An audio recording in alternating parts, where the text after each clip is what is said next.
When you marry under the act in Nigeria, whether you call it court marriage, registry marriage, or statutory marriage, there are important legal implications you need to understand.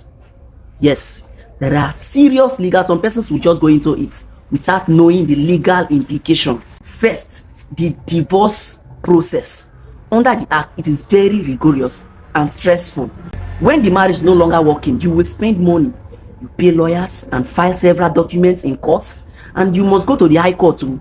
It's a more strict place. It's not like when you go to customary court and other.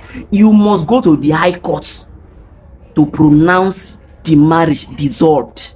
Yes, some spouses even wait up to 2 years before the court will finally dissolve the marriage. After the court issues a decree 9-side, you must still wait for 3 months before it becomes a decree absolute. Now, during this waiting period, none of the spouse can go and say, I've divorced him, I want to go and remarry. No, you have to wait for the 3 months for the decree 9-side to be absolute before you can remarry. If not, it's a serious offense. You can be charged for bigamy. Yes, now your spouse who is angry at you will just say, let's charge him for bigamy, let's arrest him. So you have to wait. These are things you need to know. Now, secondly, adultery is a serious ground for divorce. A man cannot hide under a tradition to justify cheating, and a woman cannot excuse her own infidelity. So if you cheat, your spouse can rely on it as a ground to dissolve the marriage. Now, the third one, property will be divided by the courts. When the marriage breaks down, the court looks at financial and non-financial contributions, the needs of both spouses, and the welfare of the children, and the courts, based on that, would settle the properties. That is, the court would share the properties.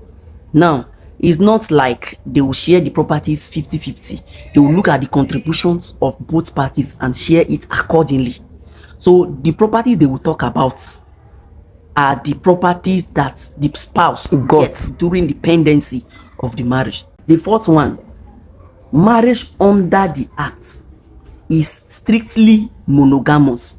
One man, one woman only. If you attempt to take a second wife while married under the act, you are committing a crime. I think this is a popular one. Everybody should know this one. You are committing bigamy. You can be charged and be sentenced. Finally, a statutory marriage can be declared void for technical errors if the venue is wrong, if the officiant, that is the person that officiated the marriage, is not authorized, or if the documents are not properly signed. The marriage may be invalid. Just little errors. You may not even know that that marriage is invalid. These are the major implications of marrying under the act in Nigeria.